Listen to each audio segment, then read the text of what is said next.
Maimonides, the Rambam. Moses Maimonides, this is in parentheses, Moses Ben Maimon, known in rabbinical literature as Rambam, from the acronym Rabbi Moses Ben Maimon, from 1135 to 1204. A rabbinic authority, codifier, philosopher, and royal physician. The most illustrious figure in Judaism in the post-talmudic era, regarded by many as the greatest Jewish philosopher of the Middle Ages, and one of the greatest of all time. He was successful in bringing four cultures, GrecoRoman, Arab, Jewish, and Western, together in one person, and in doing so remains one of the most influential religious philosophers of the intellectual world. His teaching influences other faiths as well as Jews. However, it is his commentary on Jewish texts that mark him out as one of the most influential and important Jews in history. He wrote 3 major essays on Jewish law, the most famous being The Guide for the Perplexed. And each of them is still regarded as hugely important in Jewish philosophy. This monumental work laid the foundation for all subsequent Jewish philosophic inquiry known as Chakirah, and stimulated centuries of philosophical Jewish writing. His large 14 volumes work, Mishneh Torah, to date holds canonical authority in regard of the codification of Talmudic law. That was from the Jewish Virtual Library on the internet, the Famous People, and the BBC. Rambam says in chapter 12, paragraph 2 of the laws concerning King Moshiach, our sages taught there will be no difference between the current age and the era of Moshiach, except our emancipation from subjugation to the Gentile kingdoms. The simple meaning of the words of the prophets appears to imply that the war of Gog and Magog will take place at the beginning of the Messianic Age. Before the war of Gog and Magog, a prophet will arise to rectify Israel's conduct and prepare their hearts for the redemption, as it is written. Before I go any further, there will be no war of Gog and Magog. Period. I am Moshiach. This is the the era of Moshiach. And in addition, I'm not here to rectify Israel's conduct. And I would like to think I'm preparing their hearts for the redemption, because it is here.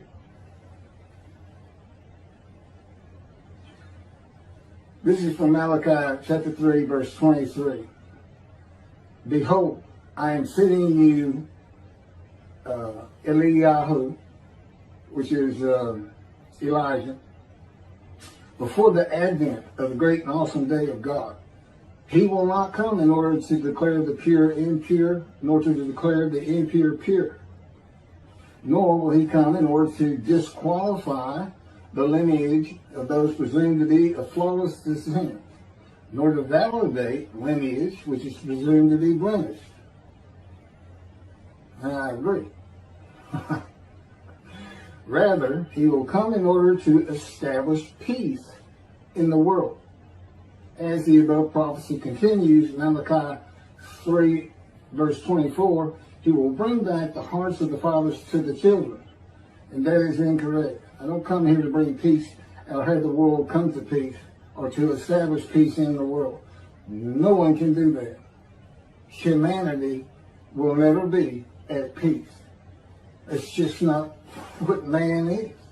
It's not how things have ever worked.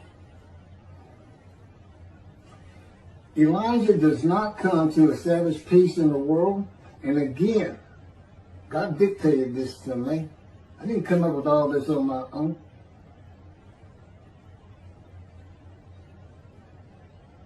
From the book Isaiah 53, In the Day of the Lord. Elijah does not come to establish peace in the world, but to make the many righteous by his knowledge in reconciling the sons to the father and the fathers to the sons of the family members, one to another, of the Jewish people, by having them be mindful of the teachings God gave Moses at Horeb, and to the practice of Judaism. Okay, be mindful. That's an amendment to the first, the covenant between God and the Israelites given by Moses. It's just an amendment because they had to have strict compliance with 100% of the Israelites agreeing to it, that they would all abide by it. Today he's saying be mindful, and he's also saying it doesn't have to be 100% of the people, those who heed and revere and esteem his name. And he knows it's not going to be all of the Jews, notwithstanding the fact he has forgiven their sins and remembers their iniquities no more. And to be a messenger of the new covenant with sin forgiveness. That's why it's new. There's an amendment to it, and in addition to it is sin forgiveness. That's the only difference. I will be your God, and you will be my people. That's the covenant. And it's never changed. It's never gone away. It's new only in the sense that there's been an amendment to it, and in addition to it, and it's a ratification and confirmation of the covenant at Mount Sinai, or Rambam and the sages say in chapter 12, paragraph 3 of the laws concerning King Moshiach, God makes it real clear. He calls Moshiach, my servant David, a shepherd. He's a teacher. There's been no Davidic kingdom dynasty that Rambam thinks is coming. And that's all you have. Now there is a slight reference to king and prince throughout the covenant of friendship. That just means leader in this context. He's a ruler amongst the people, not a ruler over the people. This is just Rambam's rendition of what a Davidic kingdom would be, but it's not in the Hebrew Bible. During the era of the King Moshiach, once his kingdom has been established and all of Israel has gathered around him, the entire nation's line of descent will be established on the basis of his words, through the prophetic spirit which will rest upon him. In the Middle Ages and in antiquity, they believed in prophetic spirits. This will not happen. I do not have a prophetic spirit. The Spirit of God alighted upon me, that he's a person that he helps me. He'll tell me things and teach me things. But there's no such, by and large, nobody believes in that kind of thing anymore. That somebody can just prophesy. God prophesied. He has absolute knowledge of humanity from Adam on to the end of the earth. Okay, now he can tell a man, write this down, or go tell the people this. But this just comes from him by knowledge. No man gets a spirit upon him and all of a sudden he can prophesy.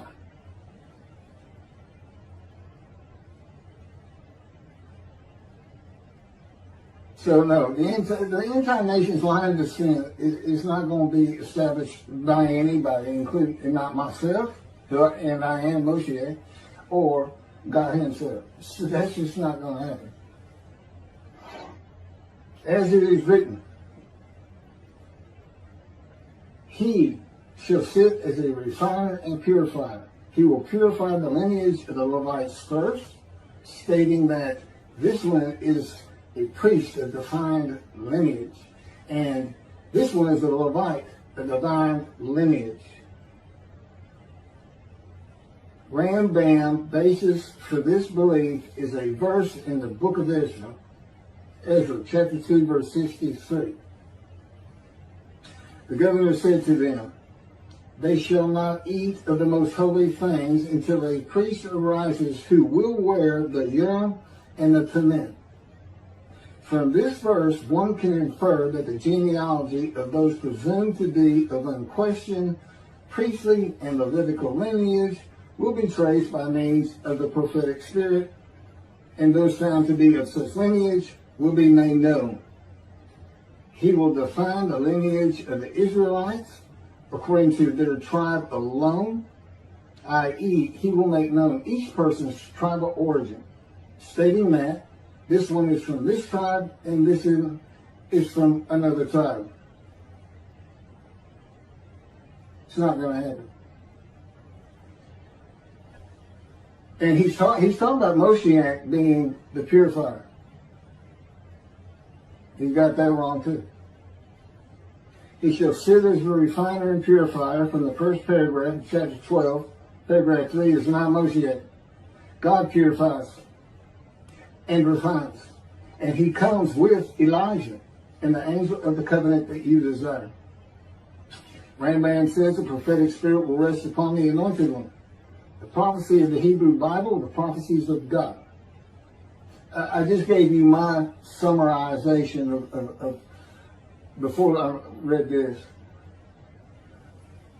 of what I'm about to reread. The difference is, this sounds better, and this is what God dictated.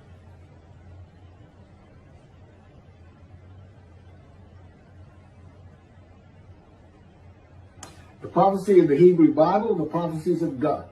David does not have a prophetic spirit. While prophetic spirits were a common belief in the ancient age and Middle Ages, that is not true for the age of reasoning and information.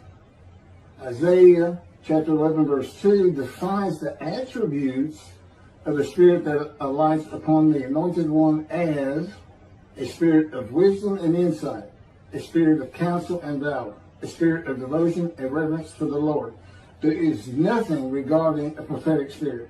And even that, it's just what the Spirit of God lit upon me, and he has all these attributes, and they teach me, and they tell me as I speak to people how to do and how to be. But a spirit didn't just alight upon me in and of itself. And within God's spirit is God himself, his very presence, his mind. You know, it's a hard concept because Judaism's never taught it, but it's in Ezekiel. I don't recall the chapter and verse, but God told Ezekiel, get up upon your feet.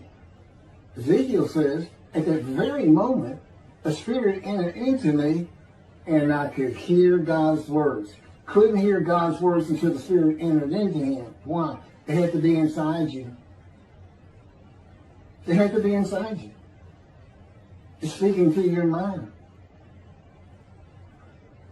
God doesn't have a mouth, a tongue. You know, he can, within me, he can make me sense, perceive that this is where his presence is. And that is where the words are coming from. As though to my ear, even though it doesn't really seem like my ear, but it does seem like it's coming from over here, or over here, wherever he wants to do it. The Spirit enters into you, and God is in his Spirit. And this is Malachi chapter 3, verse 2 through 5. But who can endure the day of his coming? And who can hold out when he appears? For he is like a smelter's fire and like fuller's lye. He shall act like a smelter and purger of silver. And he shall purify the descendants of Levi and refine them like gold and silver. So they shall present offerings in righteousness Then the offerings of Judah and Jerusalem shall be pleasing to the Lord, as in the days of yore, and in the years of old. But first I will step forward to contend against you, and I will act as a relentless accuser against those who have no fear of me. This is God, and not David or Elijah. It's God. And what does he say? I will act as a relentless accuser. He says when in Moshiach is here, his servant David is here, he says, I'm going to have a reckoning and dismiss the shepherds of the flock, the rabbis. I'm going to have a reckoning and not dismiss them. Primarily for teaching this Messianic Era. Secondly, for ignoring his prophet. That would be me, shunned, despised, and held of no account. That's how they've been treating me for years now. God's been with me 13 years to prepare me for this, and that's how they treated me.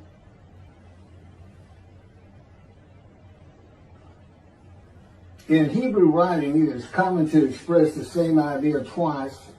Okay, God's telling me to move on. I don't need to hear that. It just had to do with smelting and this and that. In Malachi 1 and 2, the priesthood has been defiled. They offered polluted offerings. They had turned from God, refused to listen to him, and they profaned God's covenant. They disregard God's ways. This is in quotes from Ezekiel. Well, it's in quotes anyway. Those who have no fear of me would be the priestly tribe of the Levites, and not pertain to genealogy or tribal lineage, but to Ezekiel 34. Thus said the Lord God, I'm going to deal with the shepherds. I will demand a reckoning of them for my flock, and I will dismiss them from tending my flock. It's Ezekiel chapter 34, verse 10. Then I will appoint a single shepherd over them to tend them, my servant David. Again, that's Moshiach. He shall tend them. He shall be a shepherd to them. Not a king. I, the Lord, will be their God. My servant David shall be a ruler among them. I, the Lord, have spoken, and I will grant them a covenant of friendship. Malachi chapter 3, verse 3 says that he shall purify the descendants of Levi and refine them like gold or silver, so that they shall present offerings in righteousness. This would be those rabbis who accept the words of the prophets of God as interpreted in this day of reasoning and information, and not as interpreted in the ancient age and middle age. You want to be purified. If you want to get out from under the dismissal, you're going to have to learn everything God dictated to me in Isaiah 53 in the day of the Lord, and the second book, the life of God's righteous servant of Isaiah 53, which is my life.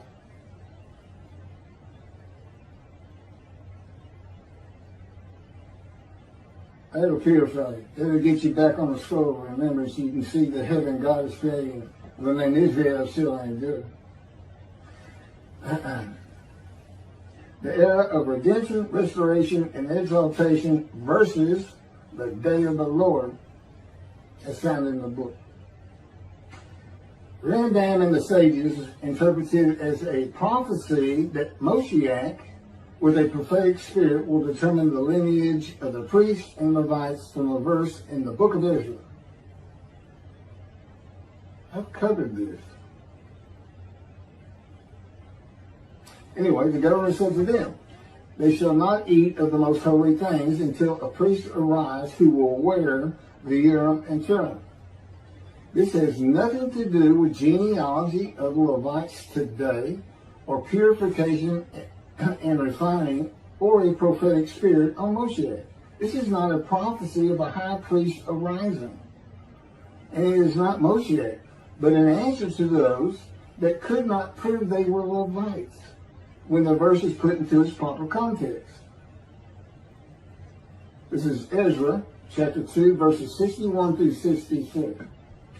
Of the sons of the priests, the sons of Habiah, the sons of Hakuz, the sons of Barzillai, who had married a daughter of Barzillai and had taken his name. These searched for their genealogical records, but they could not be found. So they were disqualified for the priesthood.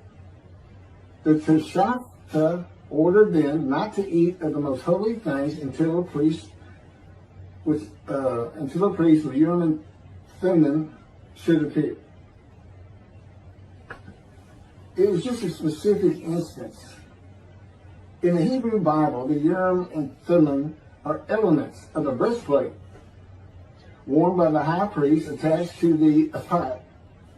They are connected with divination in general and cleromancy in particular, a belief in antiquity and the Middle Ages rarely believed in today. Two objects used by the high priest to answer a question or reveal the will of God. The ephod was made of fine linen and consisted of two pieces which hung from the neck and covered both the back and front, above the tunic and outer garment. Cleromancy is a form of sortition, a casting of lots. A casting of lots in which an outcome is determined by means that normally would be considered random, such as the rolling of dice, but are sometimes believed to reveal the will of God. Casting of lots, the will of God.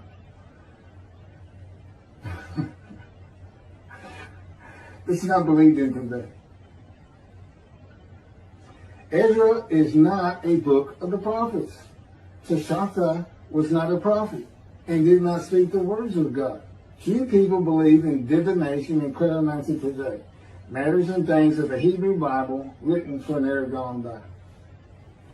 In summation, as great as this man was, and we're talking about the year 1200 or so when he died, born in the 1100s, he was an incredible man, there's no doubt about it. But he didn't have the science, the medicine, the knowledge, the information, the ability to get information that we have today. It's a different time. We just don't believe in some of these things they believed in. You can't just say or say, just say. Now, Rambam also, I can't believe it's not in here. He said, Moshiach is going to perfect the world, and the entire world was going to speak Hebrew.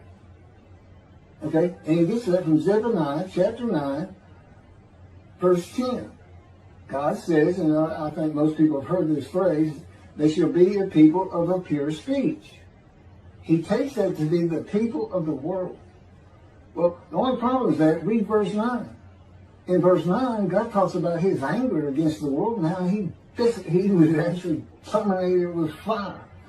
He's not talking about them. He's just talking about his people.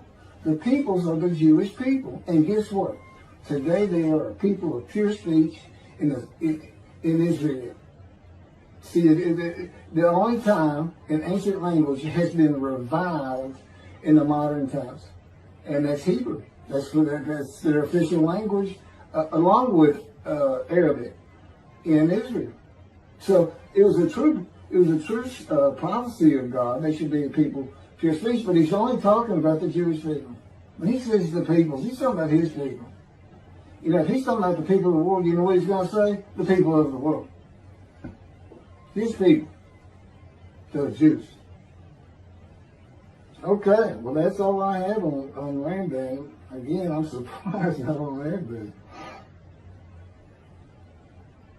Thank you very much for listening.